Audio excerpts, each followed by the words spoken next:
अंधी का बेटा इमोशनल स्टोरी इन हिंदी। एक कस्बे में एक विधवा अंधी औरत रहती थी। उसका एक बेटा था जिसके पालन पोषण की सारी जिम्मेदारी उसके कंधों पर थी। वह अपने बेटे को पढ़ा लिखा कर एक बहुत बड़ा आदमी बनाना चाहती थी, इसलिए उसने उसका दाखिला कस्बे के सबसे अच्छे स्कूल में किया। वह दिन रात मेहनत करती ताकि बेटे की स्कूल की फीस दे सके। लड़के के स्कूल के बच्चे उसकी माँ के बारे में जानते थे। वह सब उसे अंधी का बेटा कहकर चिढ़ाते थे। लड़का इससे बहुत परेशान था। उसे अपनी माँ पर शर्म आने लगी थी। वह उसके साथ कहीं भी आने जाने से कतराने लगा था। जब लड़का बड़ा हुआ तो उसकी शहर में अच्छी नौकरी लग गई। उसने अपनी माँ से वादा किया कि शहर में मकान लेकर वह उसे लेने आएगा, लेकिन वह शहर गया तो फिर लौटकर वापस नहीं आया। उसकी अंधी माँ उसका इंतजार करती रह गई। कई महीने बीत गए, लड़के की कोई खबर नहीं आई। कई महीने बीत गए, लड़के की कोई खबर नहीं आई। अंधी एक दिन उससे नहीं रहा गया और वह बेटे से मिलने शहर पहुंच गई। पूछते पूछते वह बेटे के ऑफिस पहुंची।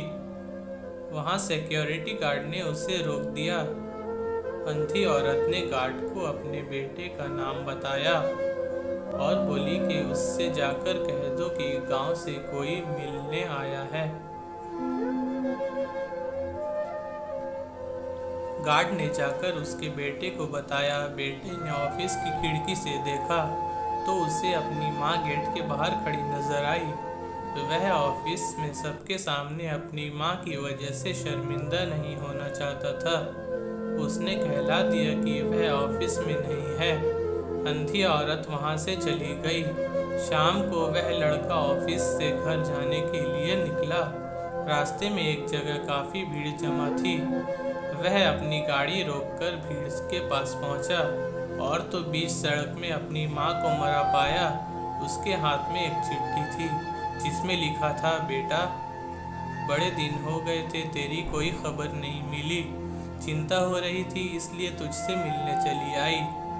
तू तो अब बड़ा आदमी बन गया है। तुझसे मिलना अब शायद मुझ गरीब की किस्मत में नहीं, लेकिन मैं बहुत खुश हूँ तेरे लिए। तूने अपना ही नहीं मेरा भी सपना पूरा किया। मलाल है कि तेरी तरक्की देख नहीं सकती। काश बचपन में तेरी आंखों में सरिया ना घुसा होता और मुझे तुम्हें अपनी आंखें ना देनी पड़ी होती, तो तेरी तरक्की अपनी आंखों से देखकर सुकून से मरती। तेरी अंधी माँ। ये पढ़कर लड़का फूट फूट कर रोने लगा। जिस अंधी माँ पर उसे शर्म आती थी, उसने उसके लिए कितना बड़ा बलिदान किया था। वह आत्मग्लानि से भर उठा और जिंदगी भर खुद को माफ नहीं कर पाया।